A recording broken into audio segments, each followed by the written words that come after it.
أعوذ بالله من الشيطان الرجيم بسم الله الرحمن الرحيم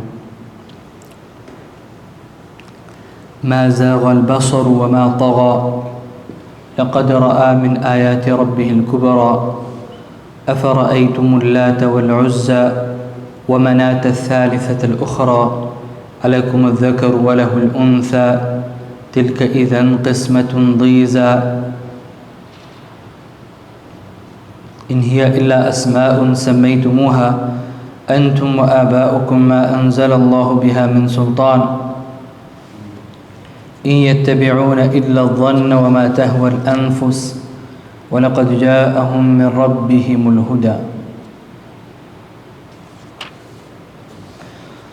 Alhamdulillah, we are in Surah An-Najm, and Surah An-Najm has remarkable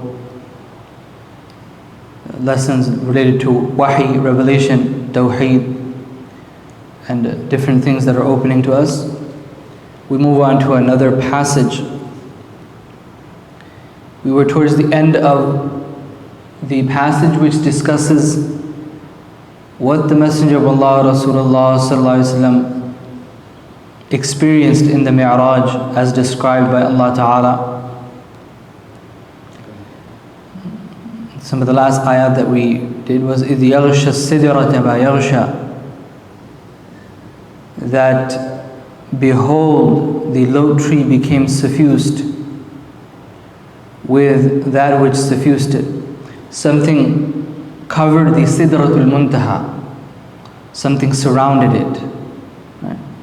Something surrounded it, something happened, right? Which was beyond the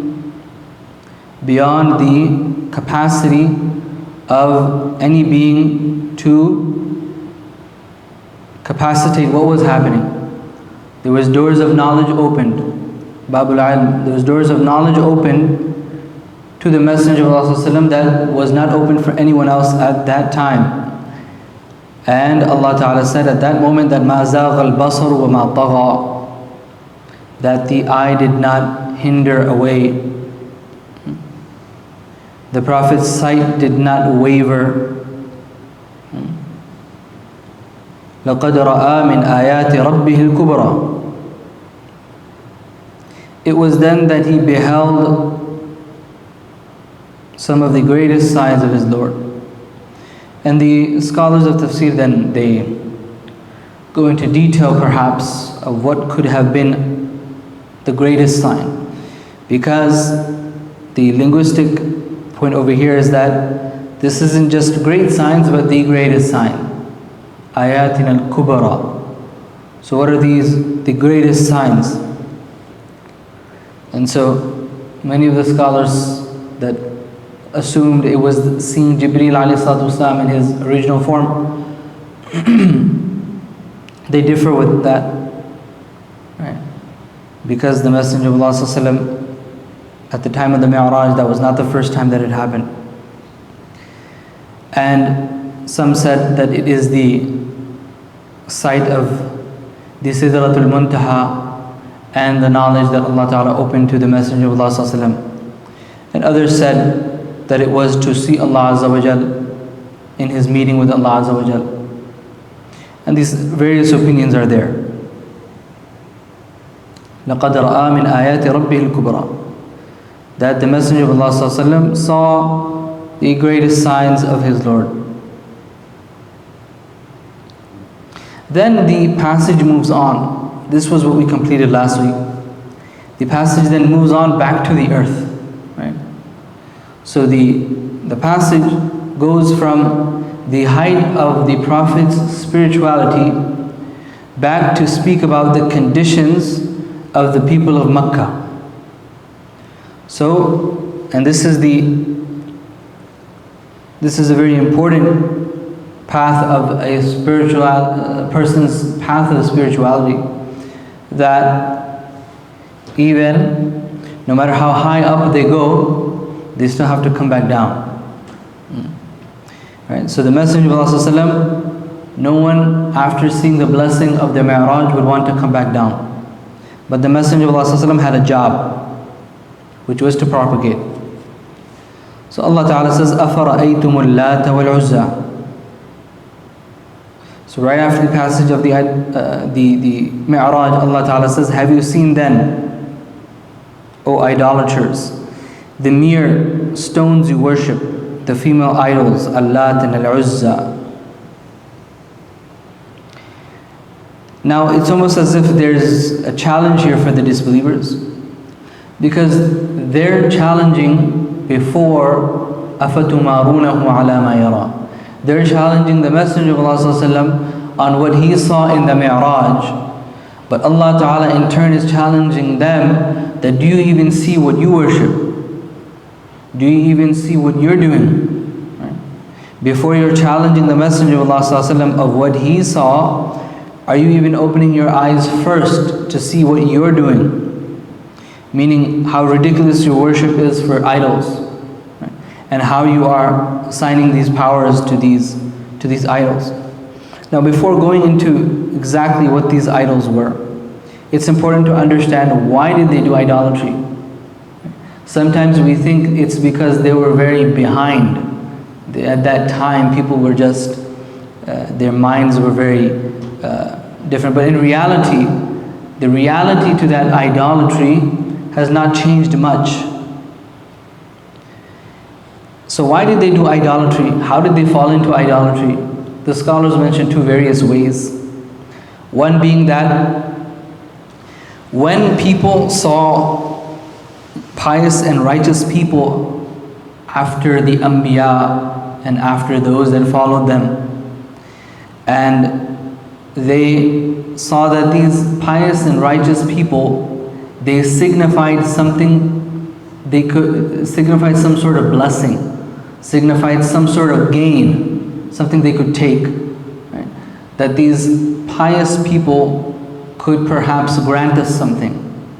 So then they established these idols around them. For example, the idol of al-Lat.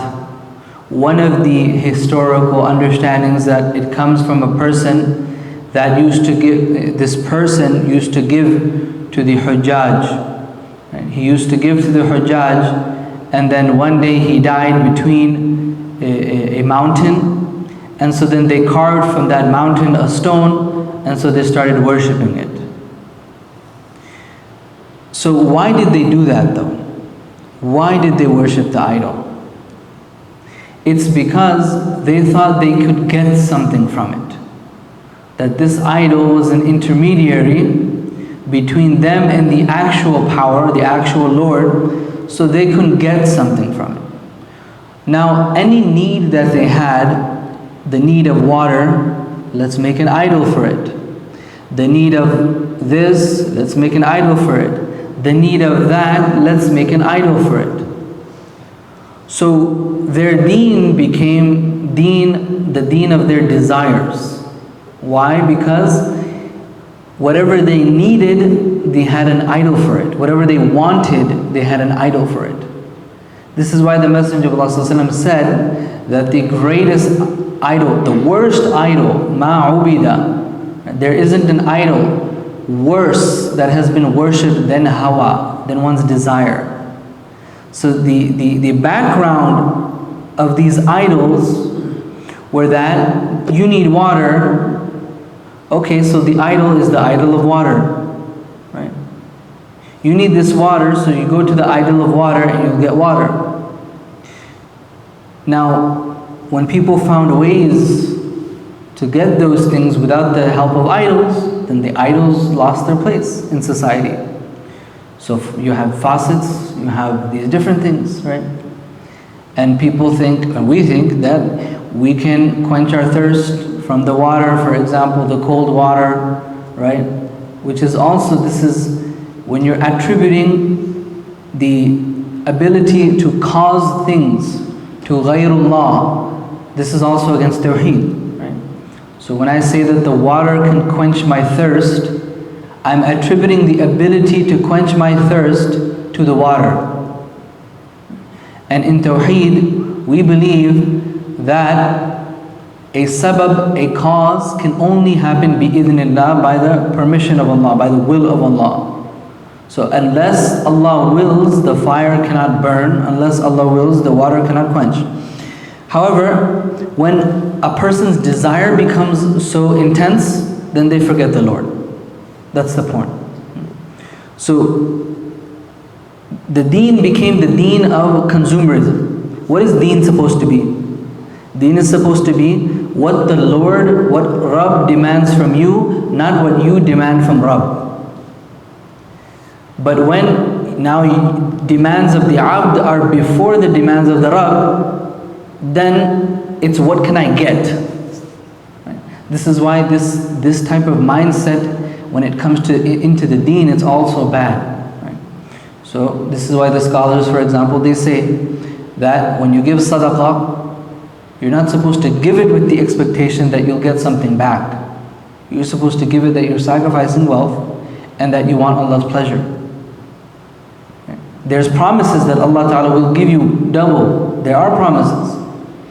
But the actual reality, core ruh of that amal should be sincerely for Allah Ta'ala. Right? So the deen is not one that you're supposed to use it to consume and to take more. It's the Lord demanding from you, not you demanding from the Lord. But they had desires. So they want water, so they have an idol for it. The mushrikun approximately around the Kaaba had 360 idols, more or less. So almost for every other thing they had an idol. Right? And they have very funny stories around idols as well. Like Umar radiallahu anhu, he himself says that he made an idol from dates once. And one day when he got hungry, he said, I ate it. So the point being that the idols, they were because of desire, hawa. And so that still remains. That point, that there's no idol worse than hawa, than a person's desire, right? That idol will always remain, and that idol is always a test. So this is some of the background behind the logic. Why did they have idols? لَقَدْ أَفَرَأَيْتُمُ الْLat al-Uzza. Allah Ta'ala is challenging them that you think that you're very logical, challenging the mi'raj of the Prophet of Allah ﷺ, but look at exactly what you're doing. Look at how contradictory your deen is. Look at how contradictory your deen is, that you are worshipping the Lat, Uzza and Manat. These are three of the very important idols of the Jahilis. al-Lat, some of the scholars, they differ who or what it is. But in their assumption, it was a female idol.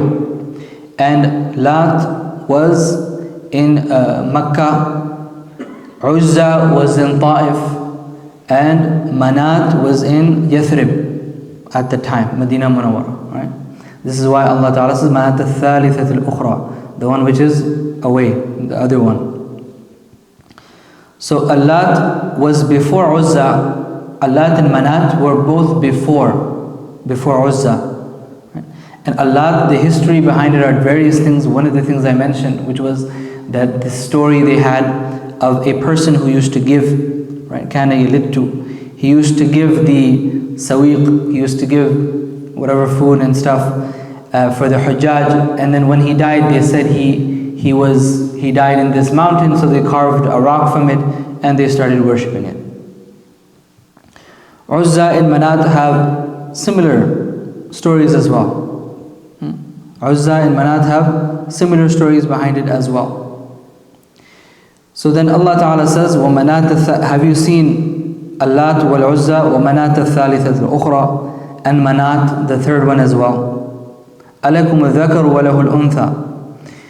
Then Allah Ta'ala calls out their mistake. And very logically, that will you betake to yourselves only male offspring, while to God you ascribe female divines. أَلَكُمُ الذَّكَرُ وَلَهُ الْأُنْثَى.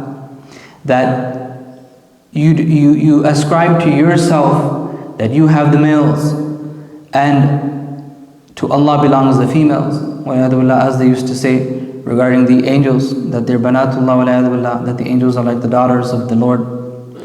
Allah Ta'ala says, تِلْكَ إِذًا قِسْمَةٌ ضِيزَى, that this is a huge contradiction. This is a most outrageous division. Right? This is illogical. What you're trying to add up as this logical form of rationality, it is completely illogical. It is not proportionate. إِذًا قِسْمَةٌ ضِيزَى. This is very not proportionate. That to the higher being and to the higher power, you are associated. If you believe, so if you assume that the dhakar, as it was assumed at their time, that the man comes with certain blessings and the male child is this, that, and having a daughter was an embarrassment for them at that time, then how could you assume what is worse for the Lord of the worlds? How can you assume to the higher power what is more weak? تِلْكَ إِذًا قِسْمَةٌ ضِيزَى.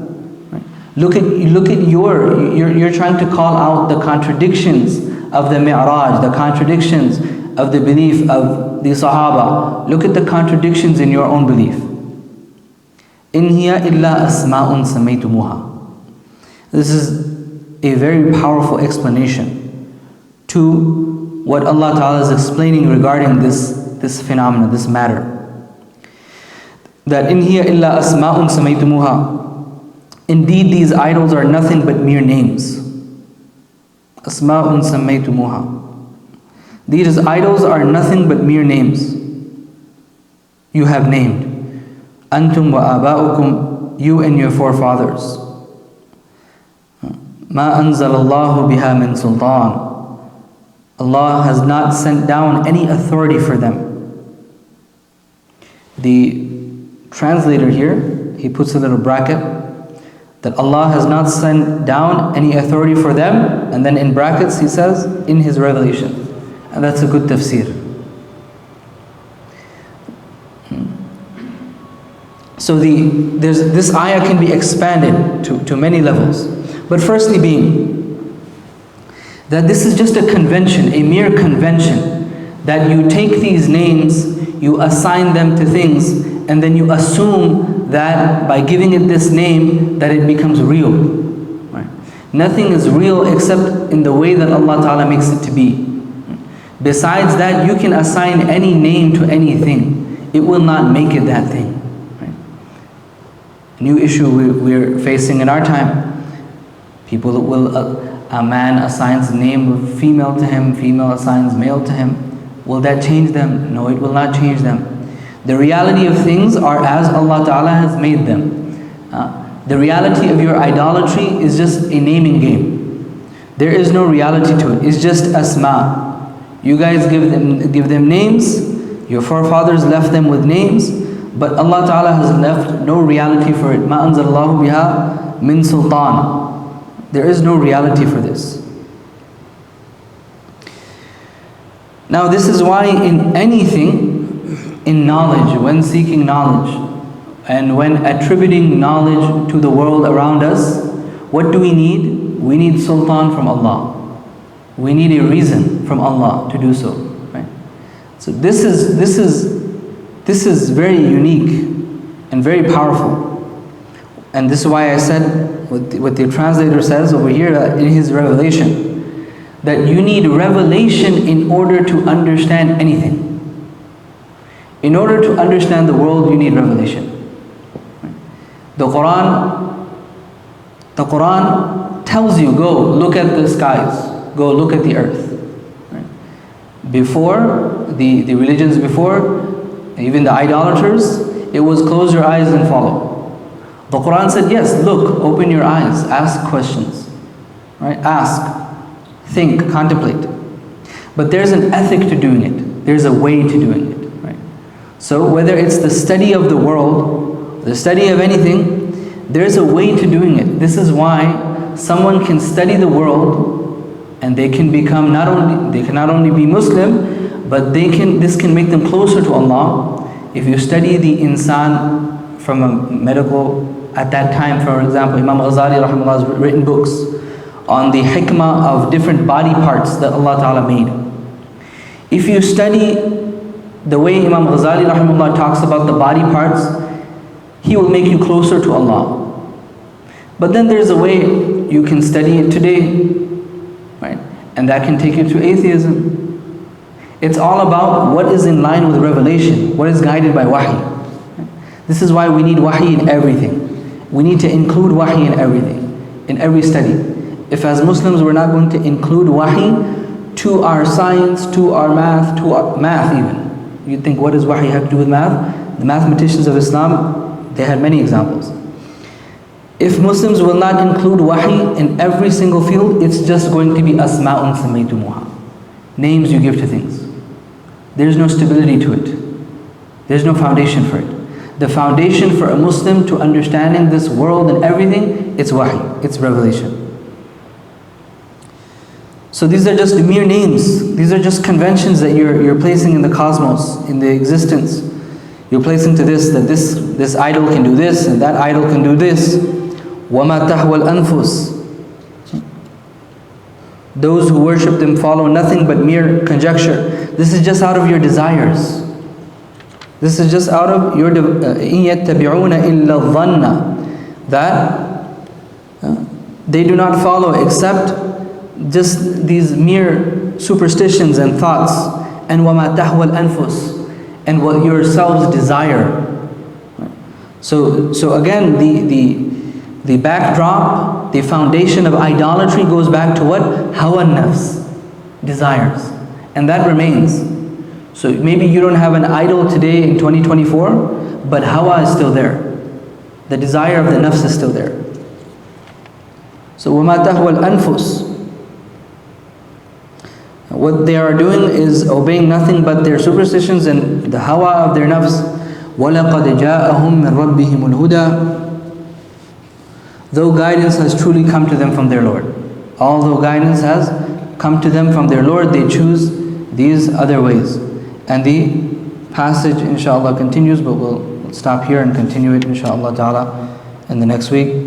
May Allah ta'ala grant us understanding of this, the ability to bring it in our lives, and may He forgive us for any shortcomings in understanding His perfect word.